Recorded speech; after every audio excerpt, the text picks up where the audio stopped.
ঢাকায় প্রথমবারের মতো অনুষ্ঠিত হতে যাচ্ছে আন্তর্জাতিক প্রতিবন্ধী শিল্পী উৎসব।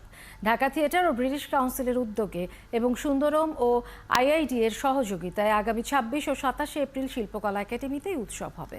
ঢাকা রিপোর্টার্স ইউনিটিতে এক সংবাদ সম্মেলনে আয়োজক সংস্থাগুলো এই তথ্য জানায়।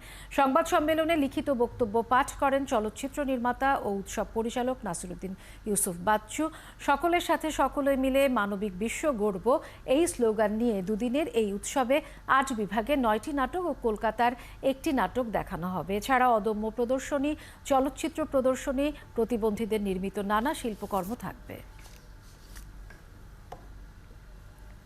এই অভিন্ন জনগোষ্ঠী ছিল বলে ৭১ সালে মুক্তিযুদ্ধ হয়েছিল, আমরা স্বাধীন হয়েছিলাম। ঢাকা থিয়েটার, ব্রিটিশ কাউন্সিল এবং আইআইডি আমরা যারা আছি, আমরা সবাই সুন্দরম সহ আমরা মনেই করছি, আপনারাও একই কথা মনে করেন আমি জানি, যে আমরা এখানে বিভাজনটা, যেমন আমাদের ধর্মীয় বিভাজন আছে, আমাদের জাতিগত বিভাজন আছে, তেমনি করে আমাদের প্রতিবন্ধী বিভাজন আছে।